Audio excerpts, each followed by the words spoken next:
Murphy Medical Center is a community hospital located in a rural area of western North Carolina. Mike Stevenson and I met when he arrived here in the mid-'80s as the new CEO. We were struggling as a hospital. We had difficulties in both staffing as well as management. We had services that were necessary but were not available. I looked at the hospital and felt like there were some things I could offer. I thought I knew more than I did, and when I got here, holy crap, there was a whole lot more to do. But what I did see was the commitment of some very good and smart employees, and they had survived some very difficult years. He had that boyish grin. He was easily approachable. CPA, he knew the inner workings of the hospital. He knew how to be creative, innovative, motivating, inspirational. He had all of the qualities of leadership that a small hospital like this needs. Mike established a successful relationship with our hospital board as soon as he arrived. Mike helped to recruit and retain physicians early on when we desperately needed them. Mike used his financial and business skills to restore financial stability to the hospital.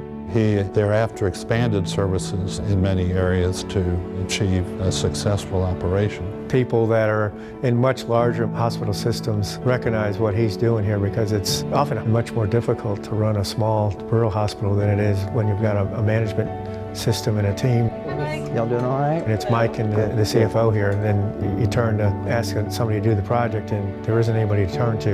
Yeah, it's pretty much in his ballpark to do it and get it done. He kept in touch with the small hospitals, the large hospitals. He saw the difference there from the economic point of view, from the personnel point of view, from the equipment, the whole bit. And he could come back and put that into practice. Because of his willingness to go to all the state meetings and regional meetings, he's kept the Board of Trustees, the management team, the staff, and employees here well informed of what's going on in healthcare. We're the only hospital in a 3-county area of Cherokee County, Clay County, and Graham County. And if we do not educate ourselves and take advantage of the information and knowledge that is out, especially with how fast healthcare has been changing, then we will just become a sleepy little backwards hospital. Some of the biggest challenges are bringing not only doctors in, but the specialists. He has to look at how he can partner with other facilities and hospitals or systems to try to bring in those services. The whole end game here is to stay open. Mike has been key in the efforts in how we must meet the challenges in the future. There's so much time he commits to the success of the hospital. We do start out the day with a safety huddle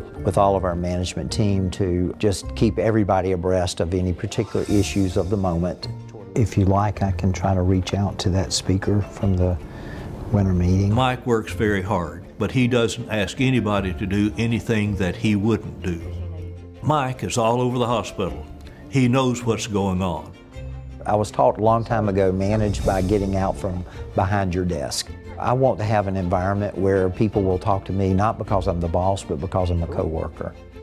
You need your chocolate today? Oh, yes. How are you? Mike. How's your day? Good. How about you? I'll pass out some chocolate from time to time. I found that works wonders for stress. I kind of characterize my term here as being the #1 cheerleader. He's the closest thing to perpetual motion I've ever seen. Like the Energizer Bunny on TV, he just keeps on going.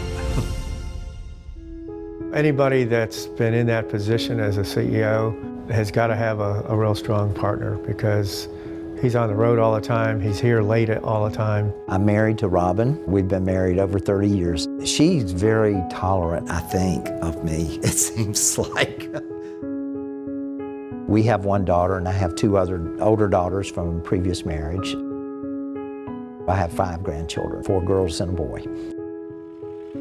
Home is an old farm about 3.5 miles from the hospital. We built on about 11 acres, and we just enjoy the setting. If I can wake up early enough Saturday mornings, I will go into one of the local establishments. There are a few folks who love to congregate there. It's unique and all the world's problems are solved. That's good therapy for all of us. And Mike is usually right in the middle of it. Some things never change. Mike's just a little boy that never did bother to grow up. He has a perpetual smile.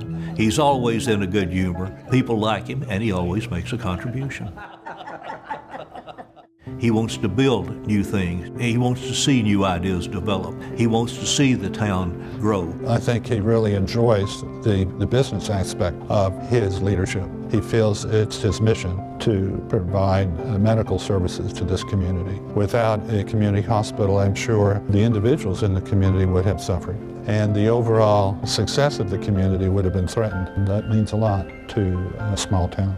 Mike's success could have led him elsewhere. He could have easily had employment in other larger health agencies and done better for himself, certainly financially. Mike Stevenson staying here for 30 years meant our hospital survived many, many challenges during that time and has thrived. Had it not been for Mike Stevenson, this hospital would have been gone a long, long time ago. That's a matter of fact.